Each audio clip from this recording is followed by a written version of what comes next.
man, what's good, y'all? It's that boy DELI back out here with another video. I had a few videos in my recommended that I wanted to get out the way, so let's go ahead and get into it. First video, the rise of Kenny Mason. I wanted to see this video even though it's 2 years old. Let's just have that nostalgia factor and actually figure out what the hell happened 2 years ago. How the hell did Kenny Mason get to the point he is as of right now? All right, man, here we go. 5 minutes, 58 seconds. Stop further ado. Let's get into it.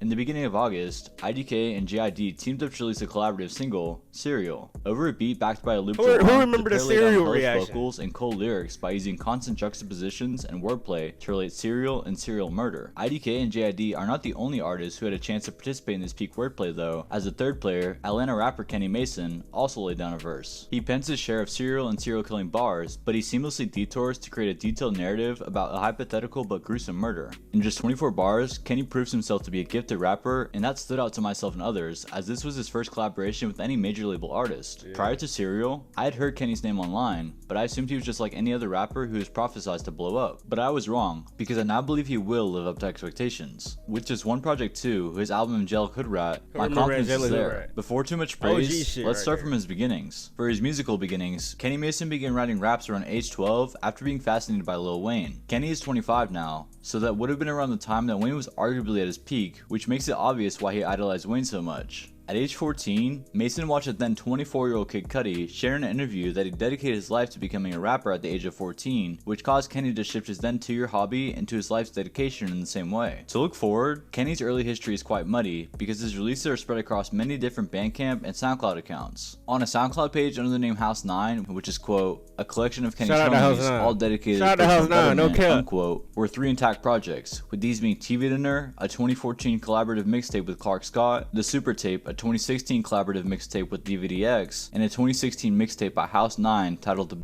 I know this video, what, 2, 3, 4 years old, some shit like that. This man said DVDX.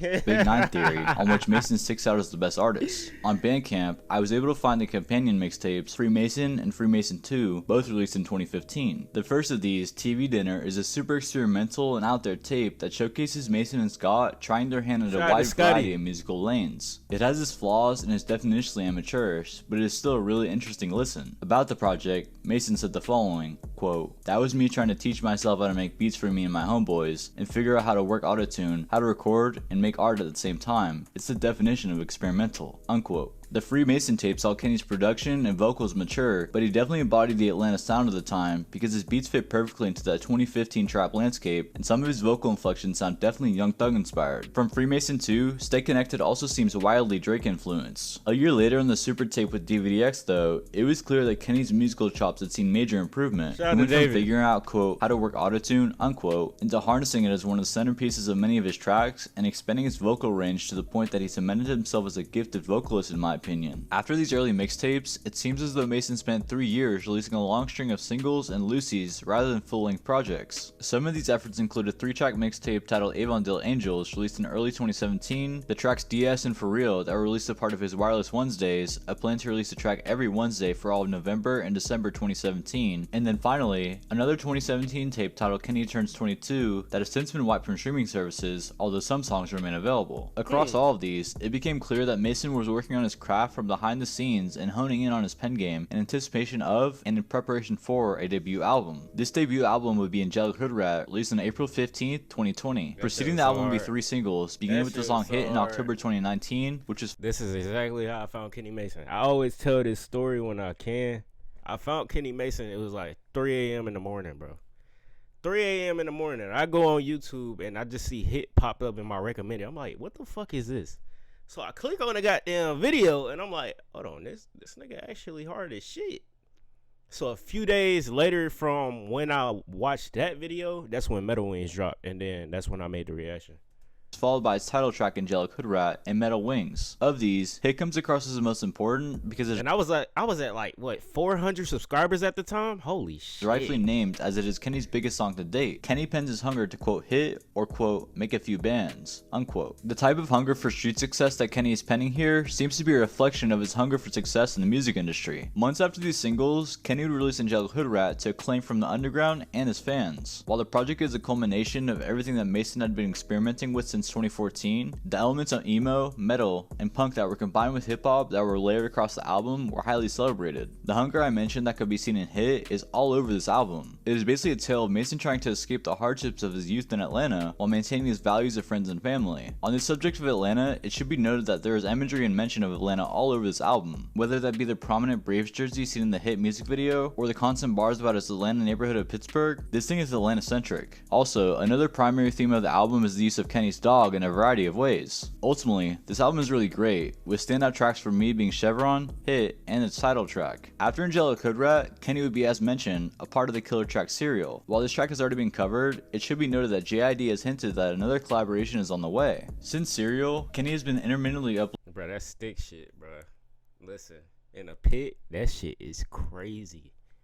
It's the fact that this video is 2 years old. This man needs to, bro, can we have an updated The Rise of Kenny Mason, bro?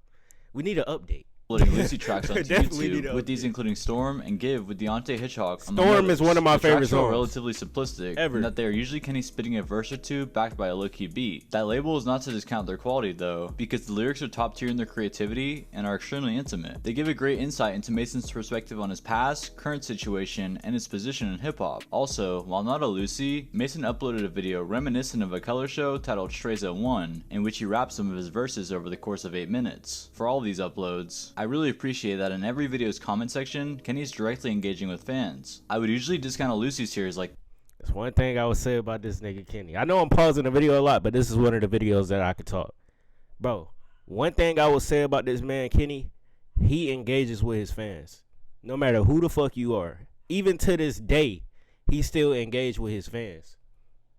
Even to this day, this man is bigger than he was 2 years ago. He still engaged with his fans. That's one thing, bro. That's why I fuck with Kenny, bro. No cap. But the amount of care that Kenny's clearly putting into not a lot of artists merits that do this that discussion shit and praise. From one of these Lucy's, Nightmare on He Dill do what he Street, can, Kenny Mason raps, quote, "Don't call me no new Kendrick. I'm trying to outdo Kendrick. All legends I respect, but challenges I accept," unquote. This hyperware bar by Mason basically sums up my opinion of him right now. While he's certainly up next, he has the potential to be more than just another up next rapper, but one of the greats of the next generation. While he's relatively unknown in the mainstream right now, the cosigns he is seeing are a surefire sign that he will be mainstream soon. From JID and IDK by Serial, Deontay Hitchcock, and recently Denzel Curry by his name being included alongside the Wu-Tang Clan on a notepad titled Features to Do, Mason's future is looking great. I could see him propelling himself into the mainstream with his next album or another single like Hit. I'm truly excited to see what is next for Mason. Y'all let me know what y'all think about this video down below in the comments. I know it's 2 years old. I need a fucking update or some shit, because Kenny has blew up since 2 years ago. But hey man, hopefully y'all enjoyed the video. If you did, make sure you like, also comment and subscribe if you need more videos coming, some more content coming soon. You know what time it is, man. It's your boy, that boy DELI. I'm gone.